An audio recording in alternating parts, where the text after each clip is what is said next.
Ladies and gentlemen, Donald Trump is furious. Why? Because Russia, China, and India are forming an alliance to challenge American dominance.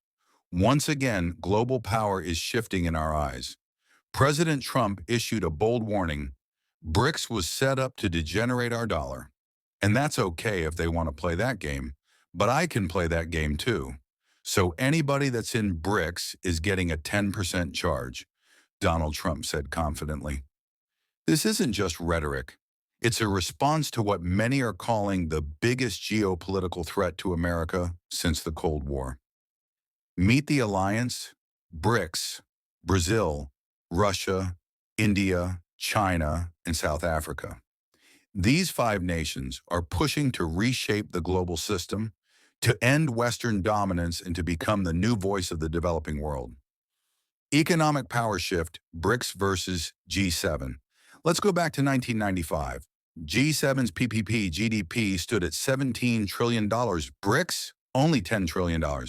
Now fast forward to 2025, G7 $57 trillion, BRICS $72 trillion. Today, BRICS controls one-third of the world's GDP, 40% of global population, over 80% of rare earth minerals, 20% plus of oil and gas reserves. That's not a shift.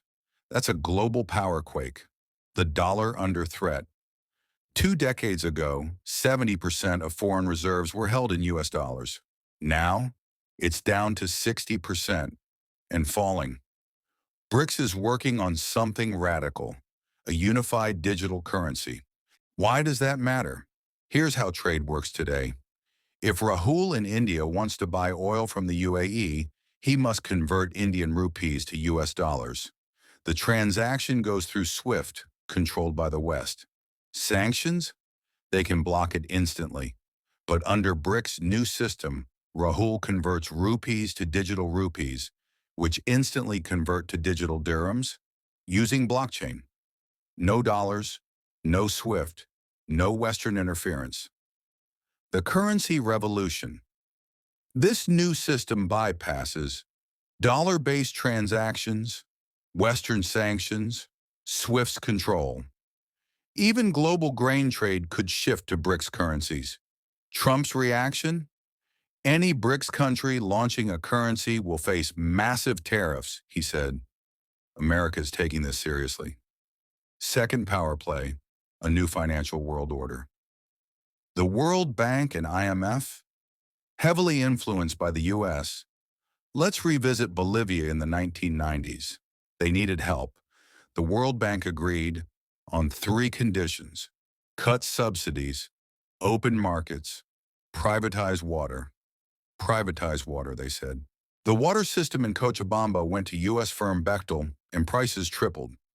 Even collecting rainwater became illegal. Critically, this exploitation pushed BRICS to create the New Development Bank, or NDB, approving over $30 billion in loans in local currencies like rupees and yuan, the oil plus currency power uniting.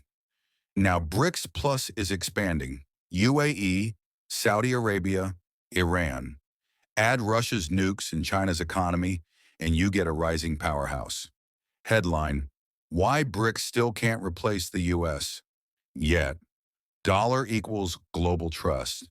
In times of crisis, the world turns to the dollar. Even China holds $800 billion in U.S. bonds. Internal divisions: India and China are hostile. Brazil is unstable. South Africa is reliant on Western aid. UAE and Saudi Arabia are tied to U.S. defense. Military gap: U.S. defense budget, 2024, $997 billion. All BRICS nations combined, $500 billion. Financial scale: NDB lens, 4-7 billion year. World Bank lens, 50 to 60 billion year. The NDB is like a village bank fighting a financial giant. Conclusion: BRICS is rising. Yes, it's challenging U.S. global power. But replacing it? Not yet. Not anytime soon.